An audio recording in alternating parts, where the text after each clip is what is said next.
Shalom Bapak Ibu, ketemu lagi di doa pagi. Mari kita siapkan hati kita untuk datang mencari Tuhan dengan sungguh-sungguh, karena saya percaya waktu kita mencarinya dengan sungguh-sungguh, Dia akan datang dan menghampiri kita. Ya, mari kita siapkan hati kita. Kita bawa doa singkat yuk. Tuhan, terima kasih Engkau hadir di doa pagi kami.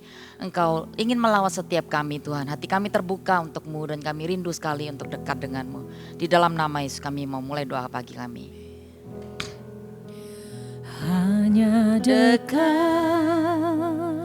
Allahku,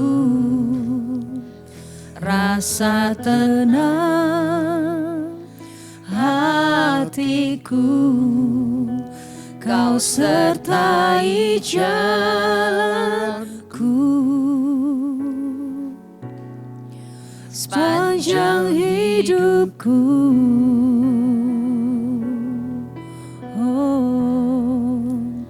Hanya dekat padamu ada kekuatan baru, Kaulah perlindunganku, keselamatanku.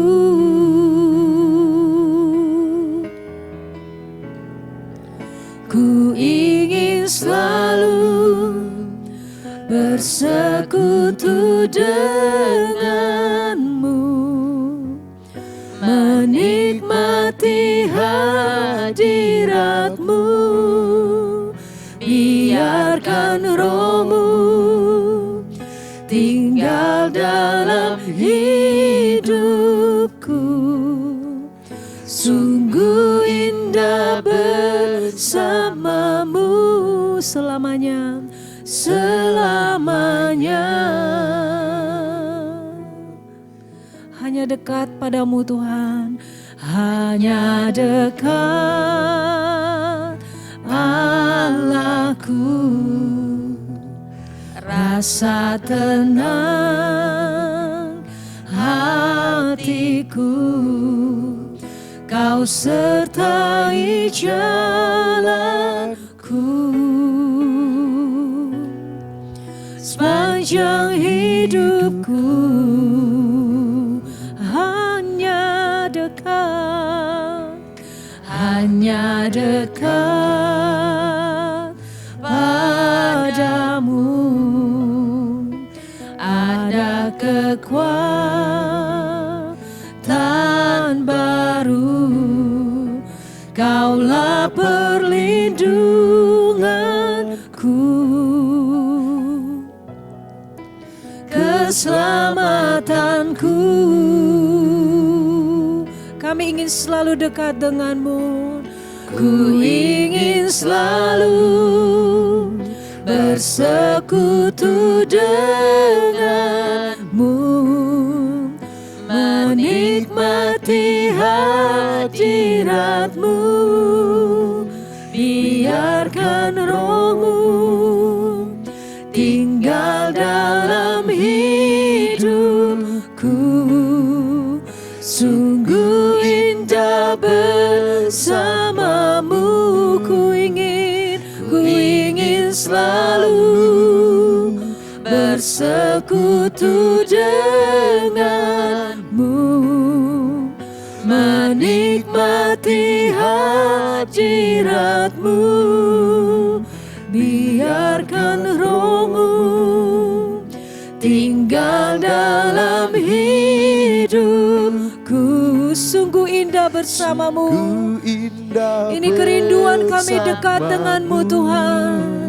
Ku ingin selalu bersekutu denganmu, menikmati hadiratmu, biarkan rohmu tinggal dalam hidupku. Sungguh indah bersamamu selamanya, selamanya. Haleluya.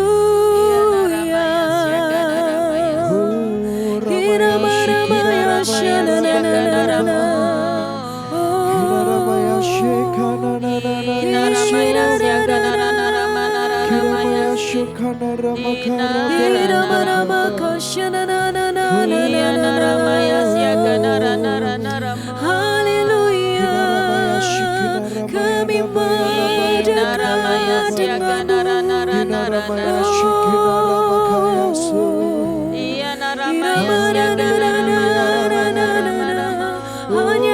hadirat-Mu,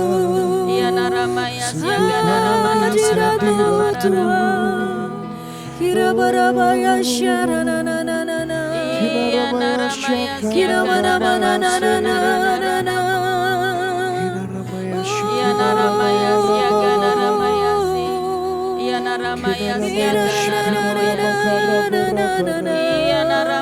bahwa kami melekat kepadamu, hanya hadirat-Mu.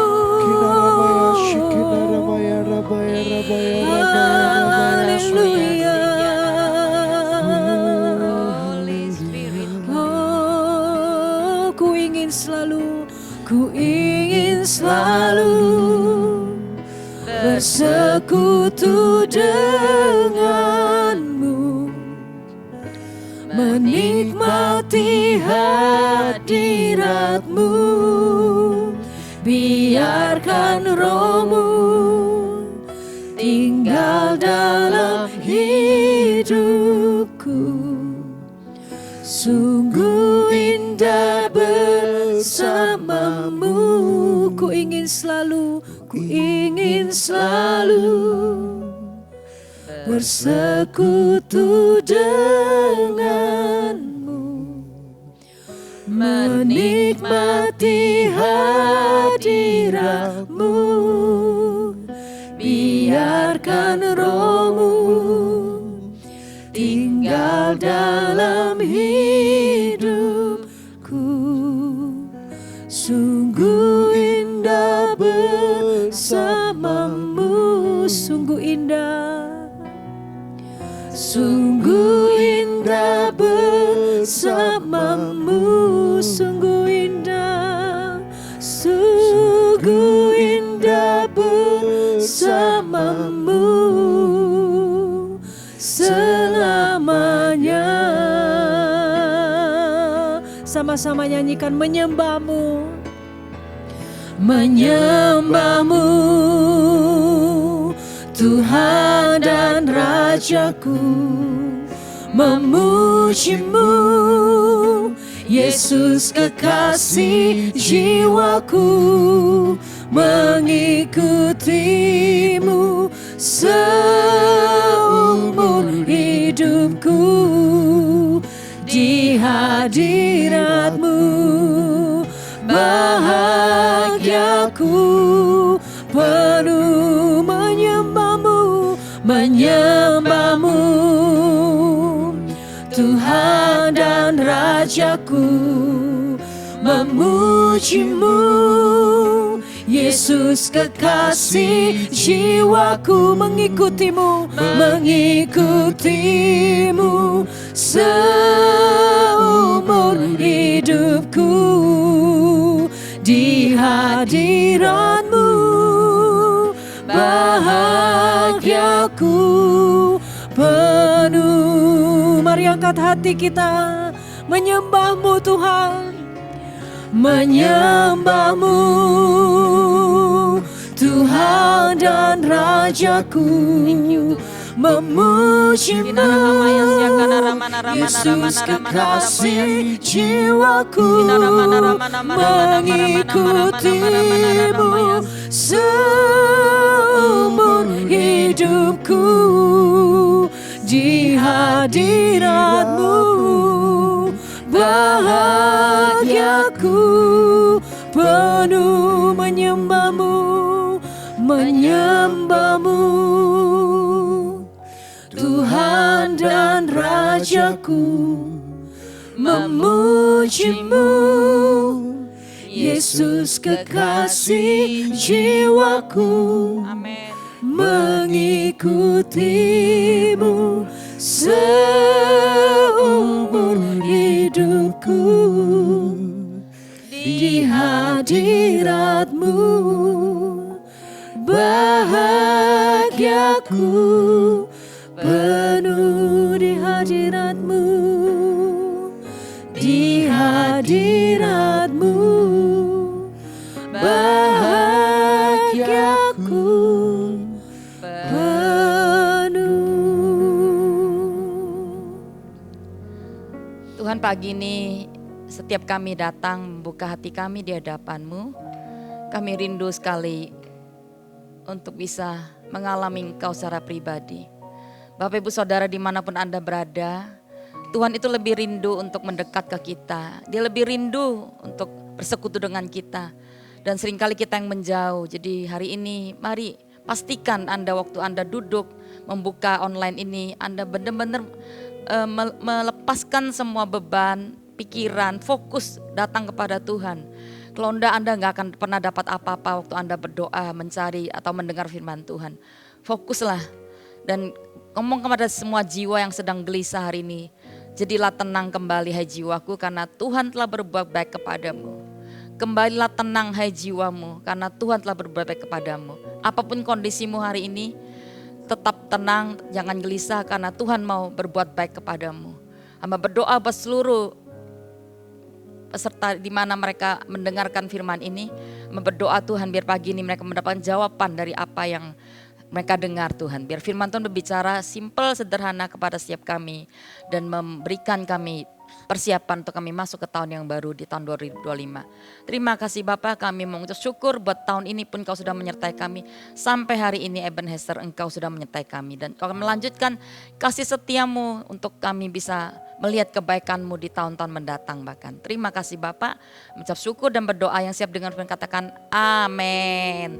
Oke, shalom Bapak Saudara. Wow, gak terasa ya kita ada di penghujung tahun 2024. Wow, tahun yang luar biasa, pergeseran dan tanda ajaib. Dan saya percaya bahwa banyak kita, saya nggak tahu posisi kita hari ini ada dalam posisi apa, tapi kita mau percaya ya bahwa selama ada Tuhan maka kita aman ya. Nah pagi ini saya pengen bagikan tema khotbah saya tentang menjadi wanita yang bijaksana ya. Itu ada di Matius 25, kita baca semua, nanti saya akan jelaskan 3 poin aja untuk kita bisa belajar. Matius 25 ayat 1 sampai 13. Pada waktu itu hal kerajaan surga, seumpama 10 gadis yang mengambil pelitanya yang menyongsong mempelai laki-laki. 5 diantaranya bodoh dan 5 bijaksana. Gadis-gadis yang bodoh itu membawa pelitanya tapi tidak membawa minyak. 4 sedangkan gadis-gadis yang bijaksana itu membawa pelitanya dan juga minyak dalam buli-buli mereka. Tapi karena mempelai itu lama tidak datang-datang juga, mengantuklah mereka semua lalu tertidur. Waktu tengah malam terdengarlah suara orang berseru, mempelai datang, songsonglah dia. Gadis itu pun terbangun dan semuanya lalu membereskan pelita mereka. Gadis-gadis yang bodoh berkata kepada gadis yang bijaksana, berikanlah kami sedikit dari minyakmu itu sebab pelita kami hampir padam. Tapi jawab gadis bijaksana itu, tidak cukup untuk kami dan tidak cukup buat engkau. Baik kamu pergi kepada penjual minyak dan beli di situ. Akan tapi waktu mereka sedang pergi untuk membelinya, datang mempelai itu dan mereka yang telah siap sedia masuk bersama-sama dan dia ke ruang perjamuan kawin. Lalu pintu ditutup. Kemudian datang juga gadis yang lain dan berkata, Tuhan, Tuhan, bukakan kami pintu. Tetapi ia menjawab, aku berkata kepada sungguhnya aku tidak mengenal kamu. Karena berjaga-jaga sebab kamu tidak tahu akan hari maupun akan saatnya. Oke, gadis bijaksana. Saya pengen kita belajar dari, tentunya kalau Tuhan memberikan firman pada kita ya lewat Alkitab ini, banyak sekali kita bisa dapat pelajaran dari orang-orang yang sudah mengalami kegagalan, kemenangan gitu. Nah pagi ini saya pengen dari perikop ini kita belajar tentang gadis-gadis bijaksana. Nah ada 3 poin yang saya mau bagikan. Kalau gue ngomong gadis itu bukan tentang gender ya, tapi hari ini gadis itu dalam Alkitab adalah gereja Tuhan. Ya, nah Tuhan memilih gadis itu ya ngomongnya tentang gereja yang murni. Jadi kembali kepada kemurnian hati, karena saya lihat hari-hari Tuhan sedang berperkara di area itu. Ya, jadi apapun ujungnya, pelan kita atau kehidupan kita dalam keluarga, pekerjaan pelayanan itu memulainya mungkin mudah. Tapi untuk menyelesaikannya tidak semua orang bisa menyelesaikannya dengan baik, karena saya tahu di situ banyak sekali yang akan bisa kita alami. Dan kalau kita bisa berjalan dalam kemurnian yang Tuhan minta, saya yakin kita bisa sampai dan menyelesaikan dengan finish well ya. Nah saya pengen bagikan pada kita, ini kan di akhir tahun. Jadi kalau ngomong tahun ini aja, kira-kira apa yang sudah Anda alami gitu ya. Saya pengen kita sejenak kita duduk kembali evaluasi segala sesuatu dari bulan 1 sampai hari ini bulan 11. Wow, nanti bulan 12 ini saya percaya bahwa Tuhan sudah tinggal berapa hari lagi kita akan masuk ke tahun yang baru gitu ya. Dan kita merasakan ada banyak orang mungkin mengalami tidak mudah gitu ya. Berdarah-darah, mungkin masih jatuh bangun dalam masalah, dalam dosa, ikatan. Tapi ada juga orang yang mungkin beria-ria. Tapi saya mau ingatkan bahwa segala sesuatu itu ada waktunya. Jadi kita jangan sampai lengah. Nah, saya mau poin pertama tentang perikop dari gadis-gadis bijaksana dan bodoh. Jadi gadis bijaksana yang poin pertama adalah tahu musim kehidupan. Jadi kita harus ngerti ya, dalam hidup kita ada musim-musim kehidupan gitu. Jadi jangan lengah, jangan sampai waktu kita sedang mengalami, karena kalau ada orang kasih komentar gini, kalau berbahagia secukupnya gitu kan, kalau bersedih ya seperlunya, lalu kalau mengucap syukur itu sebanyak-banyaknya gitu. Jadi jangan sampai kita itu tahu bahwa musim hidup kita itu kadang kita di atas itu masa-masa bahagia, kadang di lembah, orang-orang berkata itu di gunung gitu ya. Tuhan memberikan semua yang baik, mungkin kemurahan, mau apa aja mudah gitu. Tapi saya mau kata jangan sampai lengah. Gadis bijaksani mereka tahu waktu gitu ya. Mereka selalu berjaga-jaga menyiapkan minyak.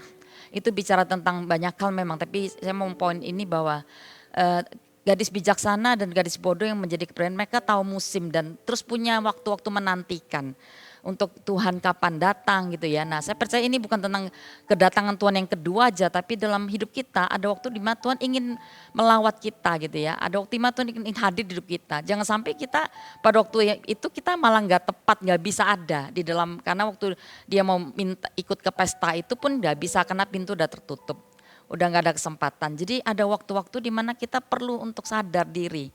Ya, kalau Anda ada misalnya mengalami banyak hal yang itu di atas, jangan sampai lengah. Kita lupa Tuhan. Awalnya kita cinta Tuhan, bahkan saat teduh apa semua oke. Tapi setelah kita mungkin banyak kesibukan, diberkati, dan kita lupa yang paling penting, merasa bahwa kekuatan kita bisa menopang semua itu. Berbahaya sekali, karena saya tahu bahwa ada banyak hal juga ketika saya mendengar beberapa orang itu pulang, apapun yang dia bawa itu jatuh di pundi-pundi berlubang. Berarti apa yang dicari dalam dunia ini yang dengan kerja keras apa itu tiba-tiba pulang nanti ada kebocoran terjadi keluarganya. Nah, saya merasa ini adalah sesuatu kelengahan, karena saya tahu pencuri juga bisa datang mencuri, membinasakan. Jadi hari-hari ini hari-hari yang jahat, saya mau ingatkan kepada kita harus tahu musim-musim hidup kita. Kalau Anda dalam keadaan baik, puji Tuhan, tapi tetaplah melekat kepada Tuhan.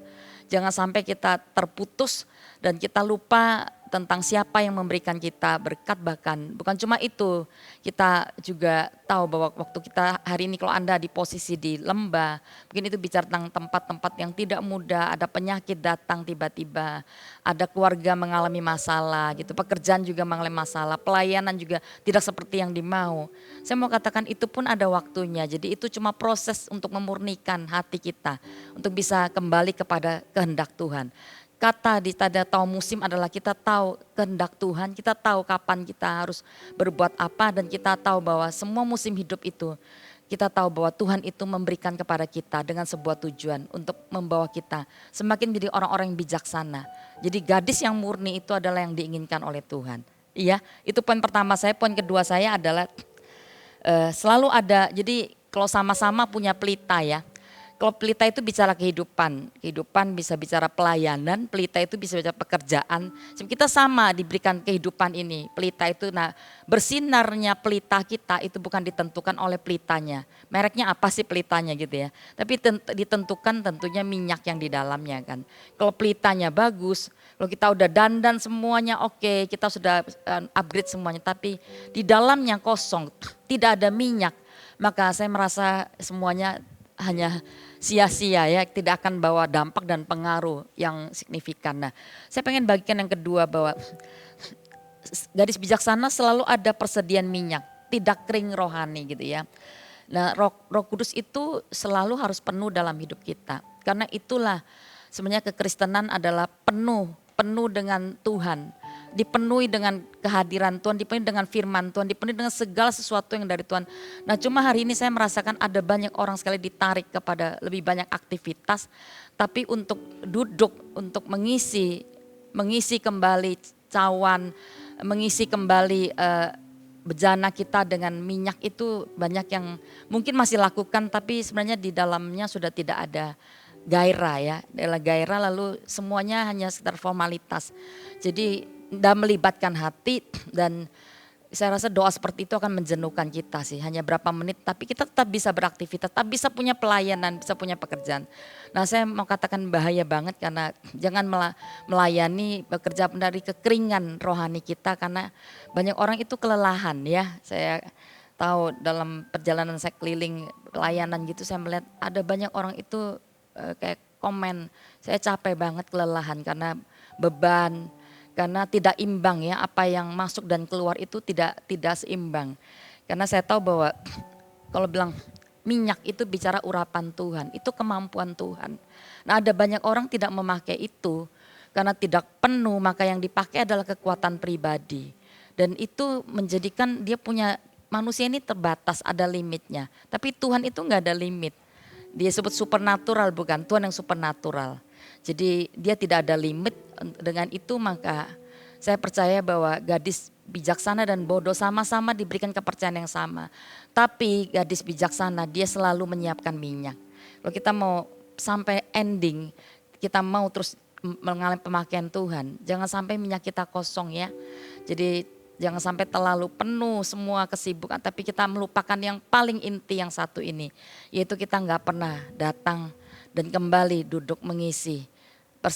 Persekutuan dengan Roh Kudus itu adalah poin utama, prioritas utama kita untuk kita bisa mengalami pemakaian di dalam kehidupan kita, dalam keluarga, pekerjaan dan pelayanan.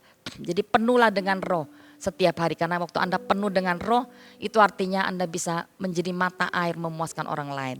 Ketika orang itu belum dipenuhi, dia bahkan akan menjadi orang yang justru akan menyedot sesuatu. Dia akan menuntut ya, dia mudah lelah dan ketika sesuatu terjadi dia akan mengeluh dan banyak sekali keluhan. Kadang-kadang ada orang yang give up di tengah jalan karena berkata aku nggak kuat dan mudah sekali. Dan kalau kita mengalami yang penuh Roh itu artinya kasih Tuhan penuh atas kita, kuasa penuh atas kita. Saya yakin ada keseimbangan terjadi, maka apa yang kita alirkan keluar dan kita duduk lagi menerima itu akan terus dan semakin kerja Tuhan itu luar biasa ya, mengalirnya itu sangat. Waktu saya menerima saya pasti akan melepaskan, waktu saya menerima saya akan melepaskan. Dengan demikian kita akan jadi mata air yang memuaskan. Ingat Yohanes 4, seorang perempuan Samaria itu juga ngomong perempuan, ya dia datang mencari air. Lalu dia mencari air hidup setiap hari, tapi Tuhan menawarkan air hidup yang kekal. Lalu kalau kamu minta dariku maka kamu jadi mata air yang akan memuaskan banyak orang. Nah saya mau katakan kalau Anda lelah pun jangan pergi kemana-mana ya, jangan cari tempat yang salah, karena apapun yang Anda coba lepaskan, dunia ini hanya memberikan kelegaan sesaat, baik itu tempat indah, baik itu ke tempat-tempat Anda mau ngafe kah, ke mall apapun itu hanya sejenak. Atau Anda mau curhat sama orang, hati-hati juga Anda salah curhat nanti malah salah. Itu hanya sejenak, tapi posisi terbaik adalah kembali ke hadirat Tuhan. Karena dialah mata air, sumber mata air yang gak pernah mengecewakan kita. Ya di dalam waktu kita rest, bahkan kita ngisi, manusia roh kita dipenuhi, maka akan ada banyak penyediaan yang dia berikan. Ada suara Tuhan bahkan yang akan dia berikan waktu kita bisa rest di dalam hadiratnya. Iya, poin ketiga yang terakhir. Kejar apa yang ketinggalan. Jadi wanita ini, jadi kan dia ngomong di ayat 8 dan 9, gadis itu bodoh berkata, gadis yang bijaksana, berikanlah kami sedikit dari minyakmu sebab pelita kami hampir padam. Tapi jawab gadis-gadis yang bijaksana, tidak cukup untuk kami dan tidak cukup untuk kamu. Baik kamu pergi kepada penjual minyak dan beli di situ. Bapak Ibu Saudara, kejar apa yang ketinggalan, saya yakin bahwa iman itu diberikan pada kita masing-masing ya. Jadi gadis-gadis bodoh aku minta dong minyak gitu kan. Hal rohani itu nggak bisa Ya saya tahu bisa diimpartasi, tapi tentunya setiap kita harus bisa membangun sendiri kehidupan kita. Nah, kejar apa yang ketinggalan artinya hari ini saya nggak tahu kondisi kita sedang alami apa. Kita tentunya awal tahun kan banyak kita akan mengambil, kita mau ya resolusi gitu tahun ini. Aku mau lebih sedikit kurus yang tentang orang-orang yang pengen lebih kurus, tapi saya yakin 11 bulan ini pun 12 sampai kita nggak kerjakan apa-apa bahkan. Dan kita juga bisa komitmen sama Tuhan. Tuhan, aku janji tahun ini akan menyenangkan hatimu, akan taat bla bla sebagainya. Tapi kita bisa loh nggak ngalami itu karena kita memang susah, manusia itu susah banget untuk komitmen dan gak konsisten dalam melakukan hal-hal yang seperti itu. Nah saya mau kejar apa yang ketinggalan. Saya yakin memang sepertinya udah terlambat ini tinggal berapa hari, tapi dalam Tuhan itu nggak ada yang terlambat sih. Ambil Anda posisi di waktu 3 hari ini menjelang akhir tahun, bahkan duduklah. Saya lebih banyak kalau akhir tahun itu lebih banyak mencari tempat-tempat sepi untuk bukan banyak orang itu ya pergi kemana ya habiskan akhir tahun. Ya mau silakan, tapi menurut saya carilah untuk kita kembalikan apa yang ketinggalan dalam hidup kita, mulai noto. Juga di hubungan mungkin ada yang rusak dengan keluarga. Apa sih yang dibenahi kok sampai ngalami seperti ini, banyak hal. Saya melihat ada banyak keluarga itu ngalami juga masalah dan sebagainya.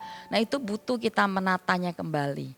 Ya jadi kejar apa yang tertinggal dan bayar harganya. Tadi kamu pergi sana beli. Kata beli tentunya itu tentang bayar harga. Tentunya waktu yang singkat saya yakin bahwa kita perlu untuk lebih punya waktu force di sana untuk sediakan waktu. Jadi coba mulai susun prioritas apa yang perlu kita cut, apa yang perlu kita harus tambahkan di sana. Untuk kita bisa berjalan nanti tahun depan dengan masuk dengan sebuah kepastian gitu ya. Dengan kepastian bahwa Tuhan ada menyertai aku. Tuhan ada. Ayat terakhir saya mau baca. Quran 33 ayat 16. Dari mana kegerangan yang ketika bahwa aku telah mendapat kasih karunia di hadapanmu, yakni aku ini dengan umatmu, bukankah karena engkau berjalan bersama-sama dengan kami, sehingga aku ini dengan umatmu dibedakan dari segala bangsa yang ada di muka bumi ini. Ini tentang Musa. Dia waktu Tuhan berkata, kamu pergilah ke tanah Kanaan, aku akan mengirimkan malaikat untuk menyertai engkau, di sana ada susu madu, tapi juga ada musuh gitu kan. Nah Musa berkata, aku gak mau, aku mau Tuhan apa yang membedakan kami dari umat yang lain. Tentunya karena Tuhan menyertai kami. Mau masuk ke tahun 2025, masuklah dengan kepastian bahwa God with us. Tuhan menyertai kita. Nah bagaimana Tuhan menyertai kita kalau Tuhan tidak ada bersama dengan kita. Jadi saya yakin bahwa kehadiran Tuhan itu bicara tentang penyertaan Tuhan. Apakah hadirat Tuhan itu penuh dalam hidup kita atau sekali-sekali kita ada di dalam sebuah komunitas gereja waktu kita beribadah, ada hadirat Tuhan. Waktu kita ada di CG kita ada, tapi waktu kita sendiri apakah Anda merasakan Tuhan hadir apa tidak? Nah bagi Musa, dia gak mau tanah perjanjian, dia tahu bahwa penyertaan Tuhan, kehadiran Tuhan itu kunci untuk mereka bisa menjadi bangsa yang berbeda. Apa yang membedakan kita nanti di tahun 2025? Saya tahu tahun 2025 tentu ada visi yang pemimpin dapatkan dan itu cukup besar, saya yakin tentang berkat bangsa-bangsa. Saya yakin setiap tahun pun kita diberi visi kan. Tapi yang membedakan kita untuk bisa sampai di sana adalah God with us. Tuhan bersama dengan kita. Itu yang membuat kita bisa selesaikan. Saya berdoa hari ini untuk kita semua bisa mencapai ya, menyelesaikan tahun ini dengan kuat dan memulai tahun dengan kuat. Yaitu tidak lepas daripada karena Tuhan menyertai kita. Jadi kembali ya. Saya nggak tahu kondisi Anda hari ini bagaimana, tapi saya kok pengen mengajak kita kembali kepada Tuhan. Coba hal dunia apa yang hari ini terlalu ambil banyak posisi di hidup kita. Hanya kita sisakan kepada Tuhan, bahkan jam-jam doa yang sudah lelah, yang sudah kayaknya tinggal sisa, lalu kita berkata, Tuhan kau tahu keadaanku, aku capek Tuhan, aku mau tidur. Tapi hari ini kalau Anda tahu, utamakan Tuhan, utamakan tentang semua nilai-nilai tentang Tuhan. Jangan sampai kita abaikan, kita kompromi dengan banyak hal juga. Kembali kepada Tuhan. Nah, kita akan melihat bagaimana 2025 menjadi tahun yang berbeda karena Tuhan ada bersama dengan kita. Kita masuk hadirat Tuhan yuk. Thank you Tuhan. Segenap hati dan jiwaku Kami merindukan Engkau Tuhan. rindukan hadirat hadiratmu, menyenangkan hatimu, mengasihimu seumur hidupku, selamanya tiada yang lebih Jangan keluar dari indah hadirat. dari hadiratmu, tiada yang lebih indah dari pribadimu. Penuhi hatiku, penuhi jiwaku, agar tiada tempat yang tersisa bagi dunia, tiada yang lebih indah dari hadiratmu, tiada yang lebih indah dari pribadimu. Penuhi hatiku, penuhi jiwaku, agar tiada tempat yang tersisa bagi dunia, hatiku milikmu. Dari awal yuk. Segenap hati. Segenap hati dan jiwaku, Ajari kami jadi orang-orang bijaksana. rindukan hadiratmu, Mengatur hidup kami sedemikian rupa. menyenangkan hatimu, mengasihimu seumur hidupku, selamanya tiada yang lebih indah dari hadiratmu, tiada yang lebih indah dari pribadimu.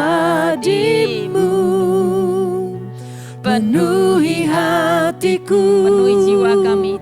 penuhi jiwaku, agar tiada tempat yang tersisa bagi dunia, tiada yang lebih indah dari Mari bawa setiap kami kembali ke hadirat-Mu, Tuhan. tiada yang lebih indah dari pribadimu. Penuhi hatiku, penuhi jiwaku, agar tiada tempat yang tersisa bagi dunia, hatiku milikmu. Sembah Dia. Yana Ramaya Siagana Ramaya. Yana Ramaya Siagana Ramana. Ramaya Yana Ramaya Siagana Ramana Ramana Ramana.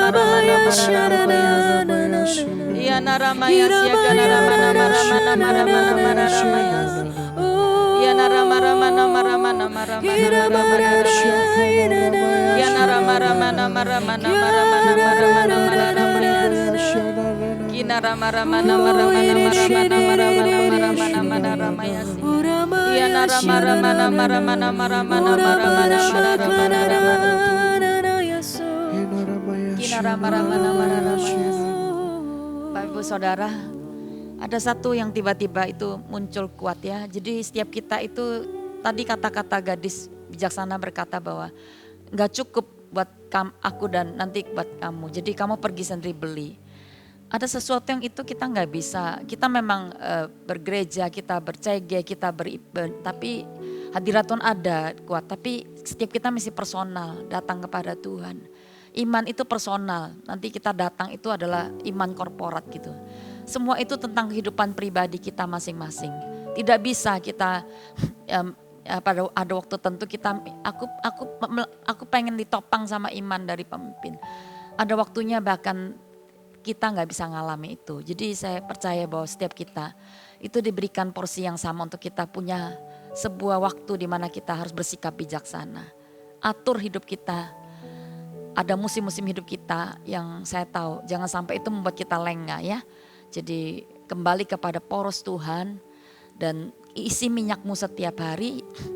Siapkan dirimu, kejar apa yang ketinggalan dan masuk ke tahun 2025 dengan sebuah kepastian. Tahun depan akan jadi tahun kemenangan bagi orang-orang yang saya tahu bukan karena dia siapa, dia punya posisi apa, dia punya kekayaan seberapa banyak, tapi karena God with us. Karena Tuhan menyertai orang itu, maka dia akan menjadi orang yang mengalami kemenangan, keberhasilan. Bahkan ada banyak orang-orang yang tiba-tiba yang dia mungkin orang-orang yang memulai dengan sederhana. Kalau dia mengambil posisi menjadi gadis bijaksana, saya yakin Tuhan sertai dia masuk tahun 2025 dengan penuh kemenangan.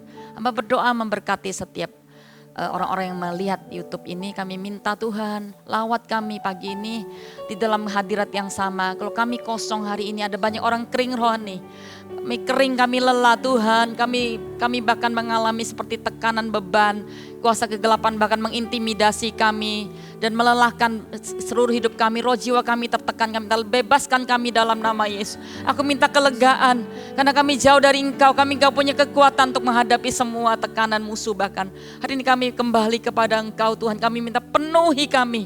Biar kami gak kosong, menjadi orang Kristen yang kosong, tidak punya iman, tidak punya persediaan minyak, gak ada kata-kata Tuhan, gak ada persekutuan dengan Roh Kudus, bahkan karena gak ada firman Tuhan, karena kami kosong. Kami gak pernah mengisinya dengan serius. Kami minta hari ini Tuhan, penuhi kami sekali lagi dan ajari kami dalam beberapa hari sebelum kami memulai tahun 2025, ajari kami untuk benar-benar bayar harga duduk. Untuk berjam-jam menanti-nantikan Engkau, mengisi minyak kami kembali, merenungkan apa yang Engkau ingin kami kerjakan di tahun 2025. Tuntunlah kami Tuhan memasuki tahun yang baru. Kami tidak berani kalau Engkau tidak bersama kami. Seperti Musa berkata, kami gak mau pergi ke tanah Kanaan yang penuh dengan susu madu kalau Tuhan tidak menyertai kami. Demikian kami berkata, Tuhan bahwa kami masuk 2025 karena ada Engkau berjalan mendahului kami, ada di tahun yang baru. Maka kami akan di sana dan memulai sesuatu yang baru dengan Engkau dan melesaikan nanti di akhir 2025 dengan penuh kemenangan juga. Terima kasih Tuhan, berkat-Mu buat seluruh jemaat-Mu dimanapun mereka berada. Bahkan orang yang belum mengenal Engkau hari ini aku berkata, lepaskan kuasa keselamatan. Akan banyak orang akan menerima keselamatan di hari terakhir ini juga. Karena kami tahu dunia bukan tempat terbaik buat kami. Tapi kami semua ingin kembali kepada poros kehendak-Mu. Kami ingin kembali menjadi orang-orang Kristen yang menyembah Engkau dari dekat ya Tuhan. Terima kasih Bapa, aku lepaskan berkat Bapa, Allah Putra Roh Kudus menyertai kami dari sekarang sampai selama-lamanya. Amin.